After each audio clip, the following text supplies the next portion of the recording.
Good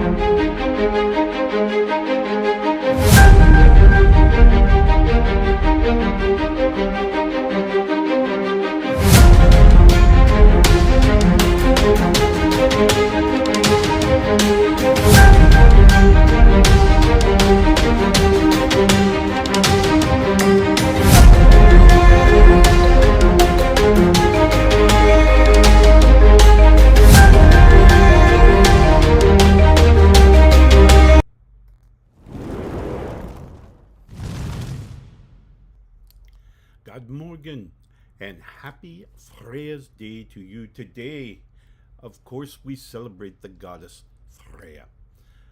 Lots to say about Freyja, but before we get started, I want to say thank you to all of you who join us each morning here on newrealitytv.com. For those of you who join us on Facebook, YouTube, or TikTok, I appreciate you and I thank you immensely. For those of you who are brand new to the show, I ask that you just click the like, follow, or subscribe button, whichever, and make sure for those of you on YouTube, you ring that bell so that you can get notified each and every morning as we come to you wherever you are. All right? I hope that you will join us there. My website, of course, NorseWhispers.com. There you can find all the information you can about me, my show, my message, and certainly ways that you can communicate with me, that we can get a conversation going and hopefully help you to obtain some mental balance, right? Some get back to where you were, okay? All right, so today we're talking about the magic of Freyja. Freyja, one of my favorite goddesses that my grandparents have informed me of and taught me of is the power of Freyja and what she did. Now, you have to understand, unlike many of the gods and goddesses we hear about in every day, certainly in the Marvel films, fame and fortune there, Freyja was not born an Asgardian. She was born to the Vanir tribe, which is a separate tribe of gods and goddesses. The daughter of Njord and sister to Freyr. Now, Freyr, of course, being the god of agriculture and many, many different things. He really brought to us this idea of the harvest and bringing the earth to life and allowing us to reap those crops that we've planted. Freyja, little different. She was the goddess of love and war. Now, a lot of people say, wow, man, that's a stretch. And no, it's not. It's all about emotion. But most importantly, it's about energy, and it's about moving energy between our mental picture. So moving it around in such a way we can, our brain can now make the association between love and war. We know throughout history, many people have gone to war, not to conquest, not to take over whatever it was that they were going to. It was to protect those they loved behind them. So more of a defensive measure than an offensive measure. Now, having said all that, there was obviously huge historical differences between defensive and offensive positions with the native Danes and the Anglo-Saxons and those other groups and tribes that were really involved in the act of Viking. Of course, Viking being an action, verb, it kind of represents the raping and pillaging and damaging. Now, raping is an iffy thing because we have to remember that most of the Norse held true to the 9 noble virtues, and part of those were oaths that they would take to their wives and husbands. It wasn't something that the Norse undertook lightly, right? So when they swore an oath, that was it. That was it was a done deal. So many of those things may be exaggerated a little bit to produce the persona of these barbarian Viking, um, contrasted against the remainder of the European world at the time. Freya represents the understanding of energy, and this is why she is far and away my favorite goddess, my favorite god or goddess. She is amazing because she handles the movement of energy. Now, we know from the sagas that Freya would go on to teach Odin after the trade, and Freya would then relocate into Asgard, where it was a kind of a prisoner exchange ish. They traded off people to have peace between these two tribes, the Vanir tribe and the Asgardians.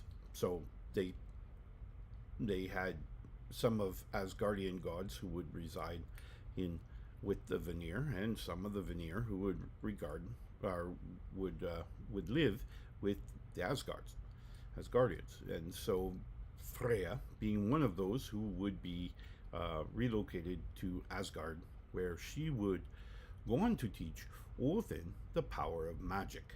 Now, not only did she teach Odin the power of magic, but she would also bring that magic here to Midgard, where there would be people throughout time,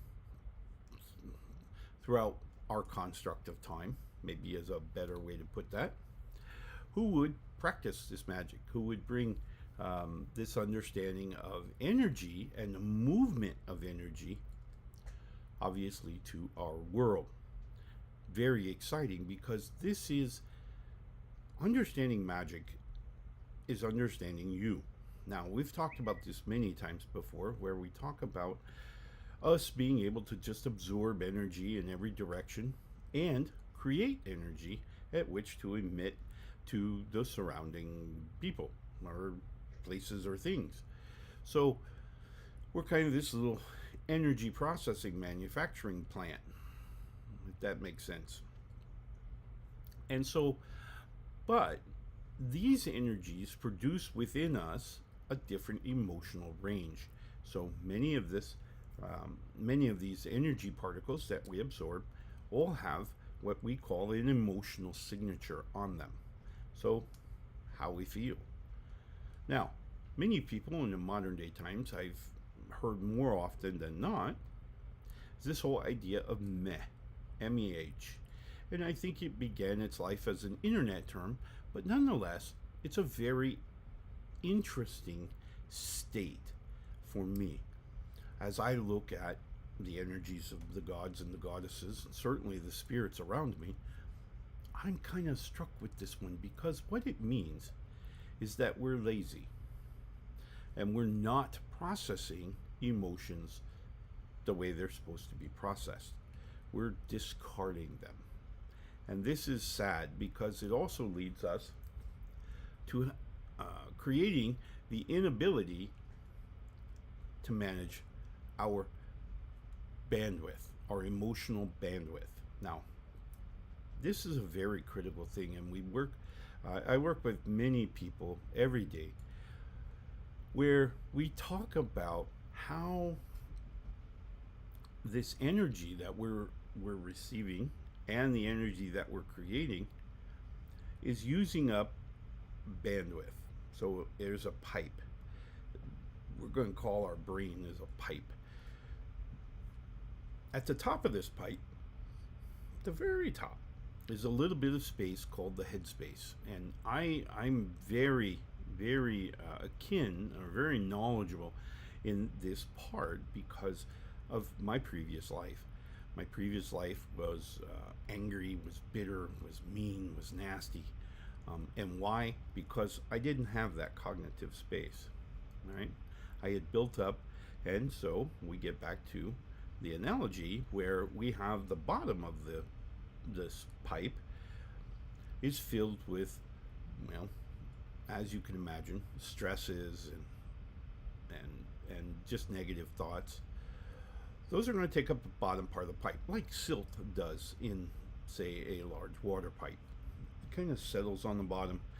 And what this silt is doing is it's taking up some of the pipe.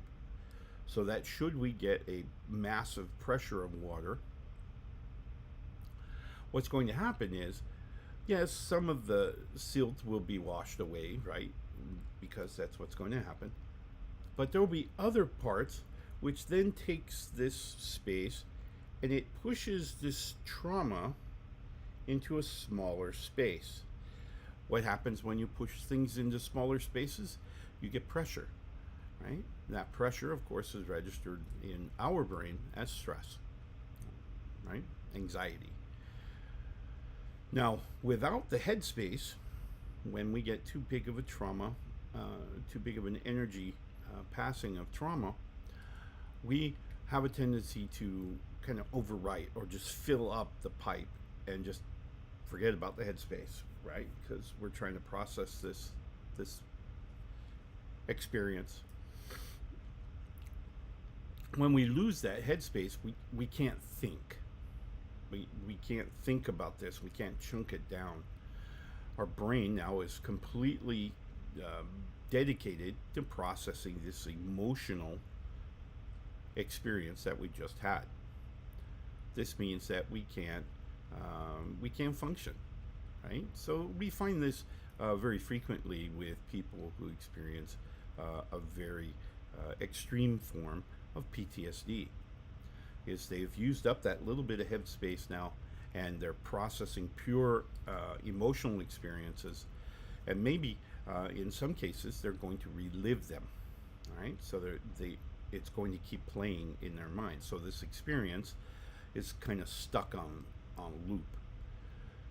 Well, what that means is we don't get any cognitive space, and all of our counteractions in life are now emotional reactions. We're just reacting from what many would say the gut. It's just gut, raw, brutal, primal type of a reaction. Now, what happens most often than not is with emotional reaction is that it's not situationally aware, right? So we just fire off. And this is, many people use the term triggering, right? So we're triggering and we're flying off the handle. Why? Because we don't have this cognitive space. We're just running purely on emotion. Whether we acknowledge it or not, whether we go, oh yeah, I'm just a tough guy or whatever, you're out of cognitive space, right?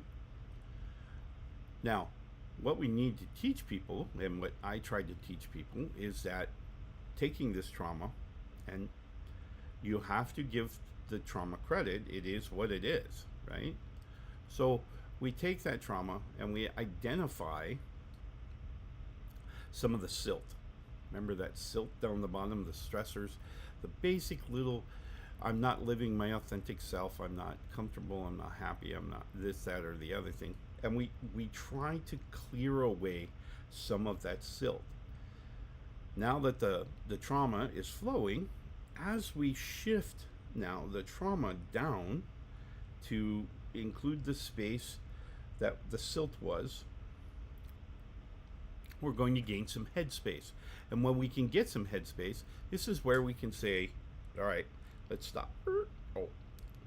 And let's take this trauma and we're going to chunk it down into smaller and smaller pipes, right? So it becomes smaller and smaller streams. Now, granted, we may find that as we chunk down, some of these parts of the trauma become more pressureful or more of a priority that we have to deal with. And that's okay. We can deal with them because then they'll kind of set themselves up really for us to deal with them in a specific order. This is all a matter of managing energy, and these are the lessons that Freyja has taught me. She has just really sat down and explained to me how these different pressures are energies all around us. Remember, as we've always said and will continue to always say, our experiences, the experiences we have in our lives every day, whether they be um, seeing something or hearing something, smelling something, tasting something, or touching something, that experience is translated by our sensory input into energy. This energy is then passed into our brain through an emotional filter. This emotional filter applies, it kind of recognizes the emotional signatures on the energy, fires off the heart. The heart then releases hormones into your bloodstream. Your bloodstream then sends this chemistry all the way around, winding up in your brain. And your brain then does, remember the comparison, kind of looks up in its little recipe sheet and says, oh, that's that. This is what this means. And I feel this way. So that by the time the memory is stored of that experience, we have an emotional signature to that memory. And it may be extreme one way, extreme the other, or it may be kind of right here in the middle. It all depends on your interpretation of the experience, right? Does that make sense? Right? So we see something, it really offends us or really pushes us over the edge, or it may be just a very traumatic view, comes into our brain processes it, we release the emotion, and now again, as this memory or as this experience goes to our memory, it may get stuck in a loop. We may keep seeing it, and this is what we find very often with our brothers and sisters who are returning from combat, is that they have this very traumatic event that occurred in their life that they experienced. That experience got pushed in again, took up all the bandwidth of the pipe, no room at the end. So I mean, we are purely emotional here. And then what happens is that event, that experience, continues to replay and replay and replay. Therefore, continually maintaining this pressure on the entirety of our bandwidth, our processing bandwidth. So those folks you'll find may have actually physiological symptoms where we've exceeded the pipe. So the pipe is breaking, or there's just water going outside of the pipe. And this then begins to affect our physiological body, right? So we may have convulsions or tremors or just a plethora of physiological symptoms from the stress. Now, some of you may have experienced where your momentary energy, instead of being in the pipe, comes out of the pipe, and these are called anxiety attacks. Now, anxiety attacks are processed the same way as any experience. The difference is you may not have seen anything. You know, there may not be a sensory input that's bringing something into the brain. This may be a memory that's seeping back up and in a loop, right? So we remember it and it just keeps coming up. Now, it may not produce, and in many cases my shield maiden as an example, my shield maiden actually has the gift of foresight, where she can kind of get some vibes going about future activities. Now, this is just energy again. It's just energy. It comes to her as these little brief snips of a future event.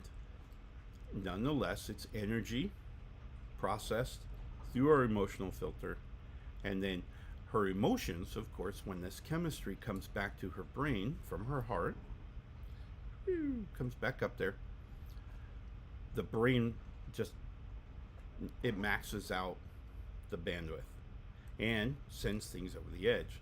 Therefore, she experiences some anxiety attacks. We're working on those. Okay. So know that she's safe. But she has anxiety attacks, and she's learned how to manage them, how to kind of absorb the energy and kind of wait for the the the crux of it to kind of simmer down just a little bit, and then once she can get a little bit of headspace, poof, now she's back to being able to chunk up what it is that's causing this anxiety. It's the same thing that we can apply in our everyday life. Now, where does all this come from, and why are we talking about this when we started talking about Freyja, the goddess Freyja? Well, this is what Freyja brought to the table. This is what she knows. She understands energies, understands how to move them. For this is really what makes magic work, is this energy and the management of energy around us. Our our manifestation, our all of these spells that we may cast, incant, prayers that we may make, all of that is simply energy that we emit out into the universe for the universe to then help us or guide us in applying it properly. So, magic is simply energy management, right? In the days of the Norse, in the days of my ancestry, they believed that there were a couple of forms, but two primary forms of magic. And the first was Seether.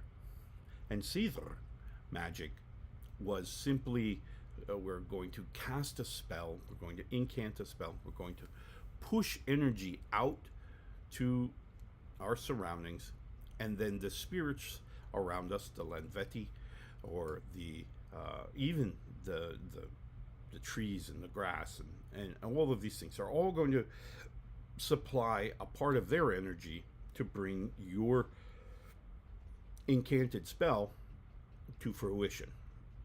So it's all going to come together. And again, it's just everybody's providing energy in the spiritual realm towards this manifestation, whatever this is. Now, the other form of magic was Spakkraft.